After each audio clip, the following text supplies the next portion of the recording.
सर्वांना श्रीरामनवमीच्या खूप खूप शुभेच्छा। आज आपण श्रीरामनवमी निमित्त छान मस्त अशी शेवयाची खीर बनवणार आहोत। ही थोडी अशी वेगळ्या पद्धतीने बनवलेली आहे मी। 1 वाटी मी शेवया घेतलेल्या आहे, ते व्यवस्थित भाजून घ्यायचे आहे। 2 चमचे तूप टाकलेलं आहे। सिम गॅसवर आपल्याला छान खरपूस अशा भाजून घ्यायच्या आहेत।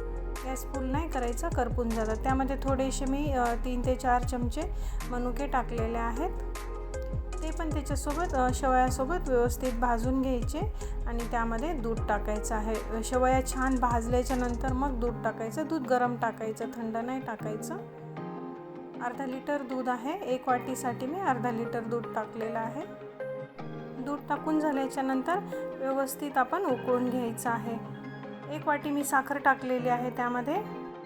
खीर शिजते तोपर्यंत आता आपण दुसऱ्या कढईमध्ये 2 चमचे तूप टाकून घेऊया।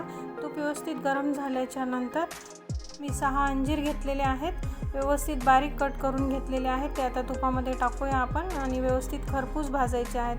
खीर शिजल्याच्या नंतर आपण अंजीर भाजून त्यामध्ये टाकायचे आहेत। जर आपण खीर शिजताना टाकले हे अंजीर तर खीर फाटू शकते, त्यामुळे आपण सगळ्यात शेवटी हे व्यवस्थित आपण खरपूस तळून घ्यायचे आहे आणि मग टाकायचे आहे। त्यामध्ये मी बदाम पण टाकलेले आहे। बदाम 7 ते 8 बदाम आहेत, ते सुद्धा बारीक कट करून घेतलेले आहेत आणि हे व्यवस्थित आता आपण खीरीमध्ये टाकून घ्यायचे आहेत। खीर शिजताना कधीच आपण अंजीर टाकायचे नाहीत, खीर शक्यतो फाटू शकते, त्यामुळे थोडंसं म्हणजे गरम असताना टाकलं तरी चालेल, पण फक्त खीर शिजल्याच्या नंतर टाकायचं आहे। एवढी सुंदर आणि एवढी टेस्टी खीर लागते ना, लहान मुलं असे अंजीर खायला कंटाळा करतात, त्यामुळे खिरीमध्ये वगैरे एवढे मस्त लागतात, चव छान लागते खिरीची। तुम्ही जर आतापर्यंत टाकला नसाल तर नक्की टाकून पहा आणि तुम्हाला आजचा व्हिडिओ कसा वाटला ते मला नक्की सांगा।